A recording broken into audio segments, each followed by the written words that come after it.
नमस्कार, जोहार। चलिए जानते हैं झारखंड की ताजा खबरों को। लेकिन उससे पहले अगर आपने अभी तक इस चैनल को सब्सक्राइब नहीं किया तो सब्सक्राइब कर लें, जिससे कि आपको झारखंड की ताजा खबर रोजाना मिलती रहे। सबसे पहली और बड़ी खबर, राज्य में सूखे की वजह से परेशान किसानों के लिए राहत की खबर है।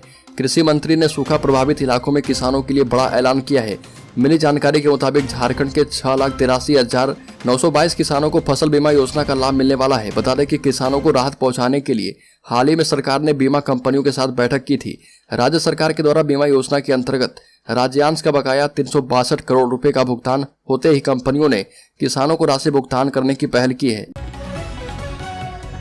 बड़ी खबर, राज्य में अभियान चलाकर ई श्रम कार्ड श्रमिकों को सौंपा जाएगा। केंद्र सरकार ई श्रम कार्ड धारकों को लगातार कई लाभों से सुशोभित कर रही है। और आपको बता दें कि कोडरमा के डीसी मेघा भारद्वाज की अध्यक्षता में श्रम एवं कौशल विभाग अंतर्गत संचालित योजनाओं की समीक्षात्मक बैठक हुई। बैठक के दौरान डीसी ने श्रम अधीक्षक सह जिला कौशल अधिकारी अनिल कुमार रंजन से जिले के कुल निबंधित श्रमिकों की जानकारी ली और कहा कि हजारों श्रमिक ऐसे भी हैं जिनका अब तक ई श्रम कार्ड नहीं बना है। वैसे श्रमिकों का पंचायत स्तर पर अभियान चलाकर निबंधन करवाएं, जिससे उन्हें और उनके परिजनों को सरकार द्वारा लाभ मिल पाए। साथ ही अंतर्राज्यीय पलायन की स्थिति और श्रमिकों की संख्या का जुटान करें और ऐसे श्रमिकों को मैसेज भेजकर निबंधन से संबंधित जानकारी दें। डीसी ने संबंधित अधिकारी को कहा कि जिले के सभी जलसैया, आशा वर्कर, आंगनवाड़ी सेविका, एसएचजी दीदियों समेत अन्य का भी निबंधन जल्द से जल्द करवाएं। बड़ी खबर, झारखंड भाजपा के प्रदेश अध्यक्ष बाबूलाल मरांडी के एक ट्वीट ने राजनीतिक गलियारे में चर्चा छेड़ दी है। अपने बाबूलाल नाम के ट्विटर अकाउंट से एक स्क्रीनशॉट शेयर किया, जिसमें उन्होंने बताया कि भारतीय राष्ट्रीय कांग्रेस का आईटी सेल चीन से संचालित होता है। इस जानकारी को उन्होंने बड़ा खुलासा बताया और अपने ट्वीट में कहा कि इसकी जांच होनी चाहिए।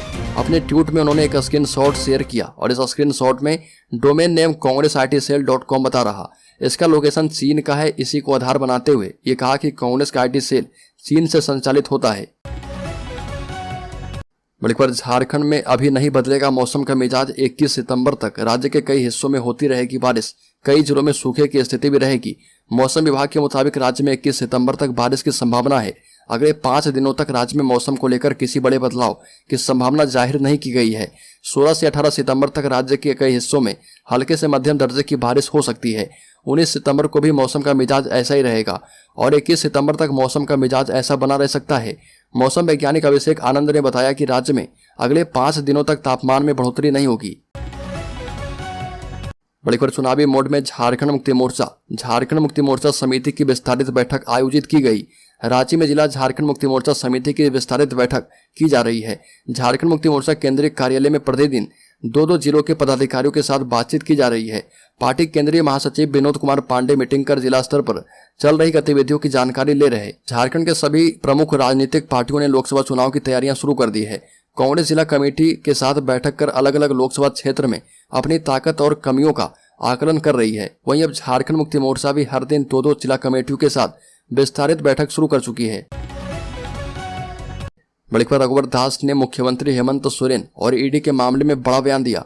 झारखंड के पूर्व मुख्यमंत्री रघुवर दास ने हेमंत सोरेन के ईडी दफ्तर में नहीं पेश होने के संबंध में कहा कि इसका जवाब चोर की दाढ़ी में तिनका है और ये कहा कि मुख्यमंत्री एक संवैधानिक पद पर बैठे हुए हैं और कोई भी एजेंसी, आम जनता हो चाहे संवैधानिक पद पर बैठा, अगर उनको पूछताछ के लिए बुलाया जाता है तो उसे जाना चाहिए। मुख्यमंत्री जी नहीं जा रहे और साफ तौर पर कहा जा सकता है कि कहीं न कहीं वो घोटाले में शामिल हैं। धनबाद की विधि व्यवस्था से जुड़े सवाल पर रघुवर दास ने कहा कि इससे साफ तौर पर झारखंड के मुख्यमंत्री हेमंत सोरेन जिम्मेदार हैं। झारखंड की राजधानी रांची में जहां झारखंड के मुख्यमंत्री बैठते हैं, वहां पर जमीन कारोबारी की लगातार हत्या हो रही है। बड़ी खबर, धनबाद में आरोपी को वाहन से ले जा रही थी पुलिस, समर्थकों ने कर दिया पथराव। बता दें कि चाकूबाजी के आरोपी युवक को पुलिस गाड़ी में बिठाकर ले जा रही थी, तभी उसके समर्थकों ने वाहन पर पीछे से पथराव कर दिया। पुलिस वाहन के पीछे से पथराव किया गया। पथराव के बीच वाहन लेकर पुलिस आगे निकल गई। इसके पूर्व पुलिस आरोपी को इलाज के लिए निजी अस्पताल लेकर पहुंची थी। पहले से मौजूद समर्थकों ने अस्पताल के मुख्य गेट को चारों तरफ से घेर लिया था। दरअसल पुटकी थाना क्षेत्र के अलगरिया श्रमिक क्लब के समीप टिंकू सिंह और 3 अन्य लड़के आयुष कुमार, पीयूष कुमार एवं अभिषेक के बीच चाकूबाजी की घटना घटी थी और बताया जा रहा है कि टिंकू सिंह और 3 अन्य लड़कों के बीच किसी बात को लेकर कहासुनी हुई थी। बड़ी खबर, झारखंड के अल्पसंख्यक स्कूलों में साक्षात्कार से नहीं होगी नियुक्ति, वेतन भुगतान में भी होगा बदलाव। झारखंड के गैर सरकारी सहायता प्राप्त अल्पसंख्यक प्राइमरी स्कूल और गैर सरकारी सामान्य सहायता प्राप्त प्राइमरी स्कूल के शिक्षकों की नियुक्ति एवं सेवा अनुमोदन के प्रावधान में बदलाव होगा। स्कूली शिक्षा एवं साक्षरता विभाग ने इसका प्रस्ताव तैयार कर लिया है। शिक्षा विभाग द्वारा शिक्षकों के सेवा अनुमोदन और वेतन भुगतान को लेकर पूर्व में जारी किए गए पत्र को भी वापस लेने का फैसला किया गया है। विभाग द्वारा तैयार प्रस्ताव में कहा गया कि गैर सरकारी सहायता प्राप्त अल्पसंख्यक प्राइमरी स्कूल और गैर सरकारी सामान्य सहायता प्राप्त प्राइमरी स्कूल में नियुक्त शिक्षकों को वेतन का भुगतान उनके योगदान की तिथि से किया जा पाएगा। बड़ी पर झारखंड के मठों और मंदिरों की समितियों के गठन के विरोध में उतरे लोग। मंदिरों के राजनीतिकरण के विरोध में पहाड़ी मंदिर से आक्रोश मार्च निकाला गया। मार्च में शामिल भक्त हाथों में मशाल लिए चल रहे थे और माथे पर त्रिपुंड लगाए हुए थे। कई भक्त हाथों में स्लोगन लिखी तख्ती लेकर चल रहे थे। लोगों ने कहा कि तानाशाही व्यवस्था कभी भी फायदेमंद नहीं रह सकती। सरकार पहले सदस्यता अभियान चलाए, फिर चुनाव कराकर मंदिरों के पदाधिकारियों का चयन करे।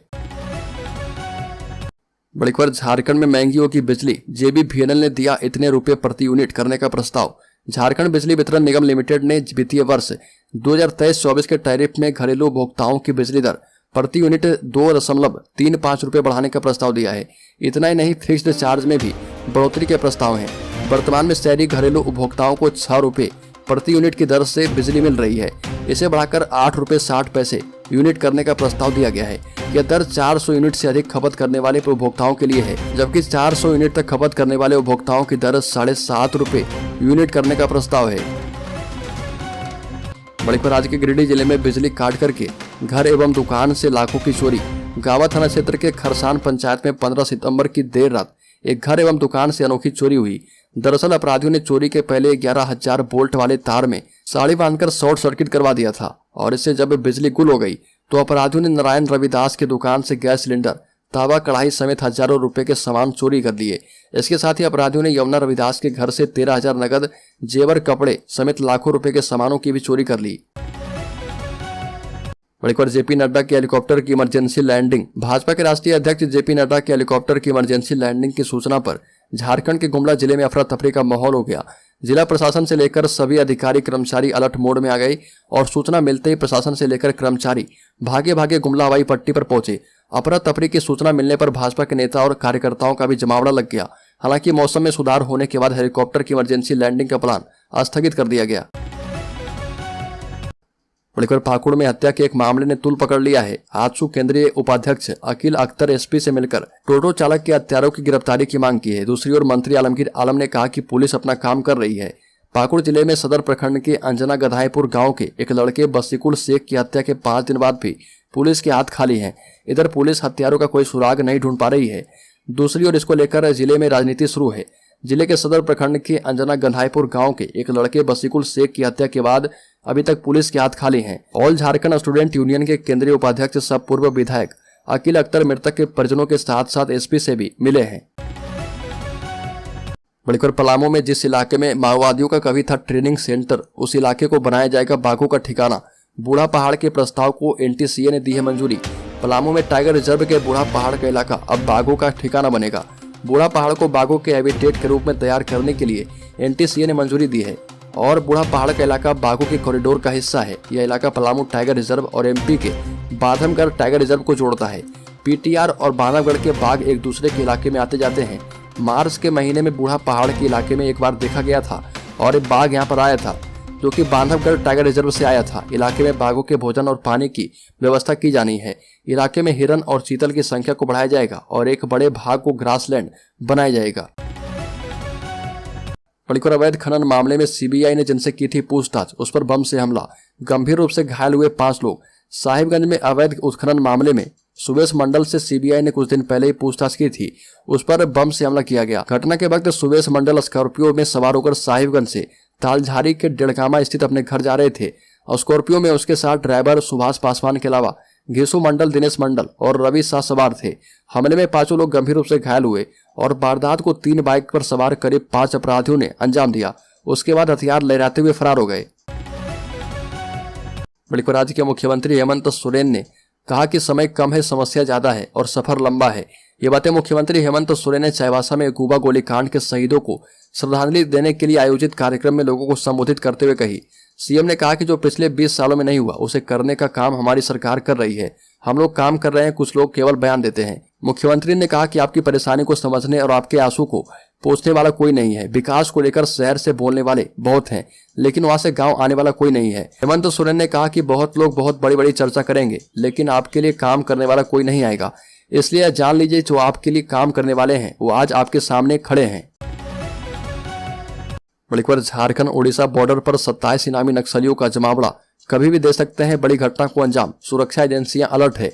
झारखंड ओडिशा बॉर्डर पर 27 इनामी नक्सलियों का जमावड़ा लगा हुआ है। ये नक्सली कभी भी बड़ी घटना को अंजाम दे सकते हैं। छत्तीसगढ़, बंगाल और बिहार की तुलना में झारखंड और ओडिशा के बॉर्डर में बड़ी नक्सली जुटे हैं। झारखंड और छत्तीसगढ़ बॉर्डर पर 16, बिहार और झारखंड बॉर्डर पर 19 और ओडिशा और झारखंड बॉर्डर पर 1 करोड़ के 3 इनामी नक्सली समेत 27 बड़े नक्सली सक्रिय हैं। इन नक्सलियों के खिलाफ अभियान चलाने में सुरक्षा बलों की 86 कंपनियां लगी हुई है। बड़ी खबर, झारखंड के शिक्षकों और कर्मियों के लिए खुशखबरी, जैक बोर्ड कल्याण कोष से मिलेगा 3 लाख का अनुदान। झारखंड एकेडमिक काउंसिल शिक्षक कर्मचारी कल्याण कोष से मिलने वाले अनुदान राशि में बढ़ोतरी की तैयारी में है। कल्याण कोष के प्रावधान पर विचार को लेकर गठित कमेटी ने अपनी अनुशंसा जैक अध्यक्ष को सौंप दी है। कमेटी द्वारा सौंपी गई रिपोर्ट में कल्याण कोष से मिलने वाली अधिकतम अनुदान राशि में बढ़ोतरी की अनुशंसा की गई है। कल्याण कोष से अब तक अधिकतम 1.5 लाख रुपए अनुदान मिलता था, जिसे 3 लाख रुपए करने की अनुशंसा की गई है। बड़ी खबर, एचईसी कंपनी को बचाने के लिए इंडिया गठबंधन के राजभवन के समक्ष महाधरना, केंद्र की मोदी सरकार पर साधा निशाना। कांग्रेस, झारखंड मुक्ति मोर्चा, राजद एवं वाम दलों ने एचईसी कंपनी की दुर्दशा के लिए केंद्र की मोदी सरकार को जिम्मेदार ठहराया है। झारखंड कांग्रेस अध्यक्ष राजेश ठाकुर ने कहा कि देश को बचाने के लिए इंडिया गठबंधन आगे आया। मोदी सरकार को हटाकर इंडिया गठबंधन की सरकार बनेगी, जो कि कारखाना को बचाया जाएगा। पूर्व सांसद सुबोधकांत साय ने कहा कि केंद्र की मोदी सरकार सार्वजनिक कल कारखानों को बेचने पर आमदा है। वहीं झारखंड मुक्ति मोर्चा के केंद्रीय महासचिव सुप्रियो भट्टाचार्य ने कहा कि मोदी सरकार धर्म के नाम पर लोगों को बांटकर सत्ता में बने रहना चाहती है। बड़ी खबर, झारखंड में कोरोना से मरने वाले के आश्रितों को मिलेगा मुआवजा 65,50,000 की स्वीकृति। बता दें कि झारखंड के खूंटी, पाकुड़, देवघर, हजारीबाग और रामगढ़ में वैश्विक महामारी कोरोना से मरने वाले 131 लोगों के आश्रितों को 50,000 रुपए मुआवजा दिया जाएगा। आपदा प्रबंधन विभाग ने जारी आदेश में कहा कि मुआवजा राशि का भुगतान आश्रितों या दावेदारों के बैंक खातों में किया जाएगा। किसी भी परिस्थिति में नगद भुगतान नहीं किया जाएगा। स्वीकृत राशि के निकासी एवं बयान अधिकारी उपायुक्त सह अध्यक्ष जिला आपदा प्रबंधन प्राधिकार या उनके द्वारा प्राधिकृत अधिकारी होंगे, जिनके द्वारा संबंधित जिले के कोषागार से राशि की निकासी की जाए।